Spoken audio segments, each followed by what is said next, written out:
My name is Emily Larsen. I'm the school counselor at June Creek Elementary School. I've been a teacher in our valley in a variety of capacities in different locations for over 20 years now. And I can kind of just pick up their story where they left off with James, because when James leaves their system, it comes into our system. And all of the challenges that persist for the early child, then when they're not addressed in early childhood, they're in our elementary schools. And the same kinds of, again, when I was listening, I'm like, yeah, that's it. Because the same thing happens to kids when they're in our elementary schools.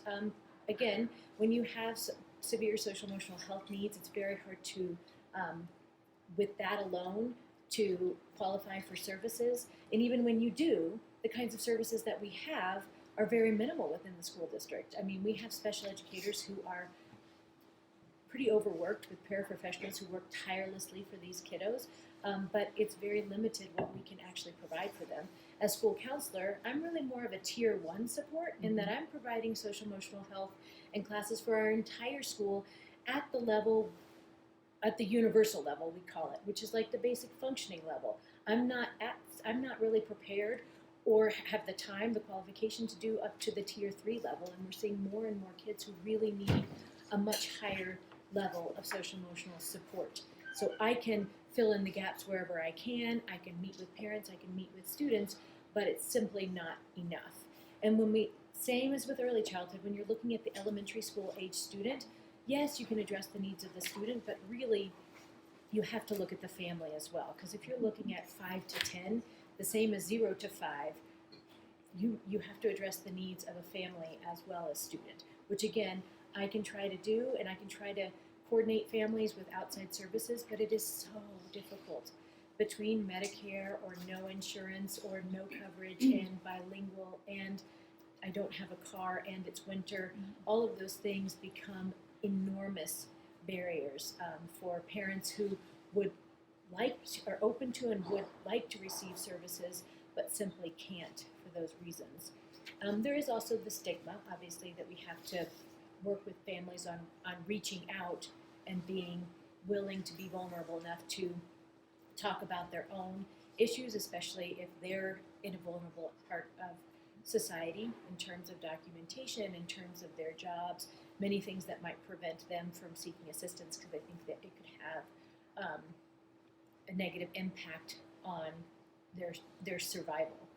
So we see this all the time, and it impacts kids on a social emotional level, but then when we look at our school district and the goals and the academics, they're directly related. So when we're looking at kids who can't sit in class and can't, listen to the phonics lesson, well, they're worried about so many other things. They're in a fight or flight situation.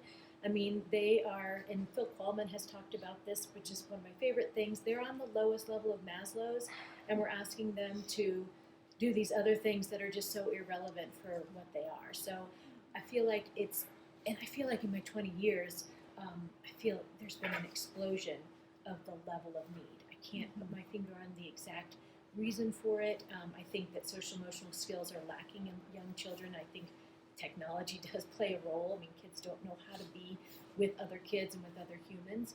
But regardless, I feel like we have a higher level of need and the same, if anything, the same or less support than we've had prior.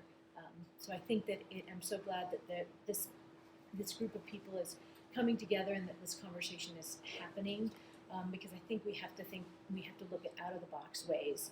I think the schools are a great place for elementary, like the Hope Center, what we're doing at the middle and high schools. I think that's a great start. I can't wait to see it happen for families in the elementary school. But like I said, I feel like we need to figure out a way to bring it maybe into our communities and into our schools, so it's not, traveling far for people at night and in the winter, and it's an environment that's comfortable, because I think that's where people will actually access the resources.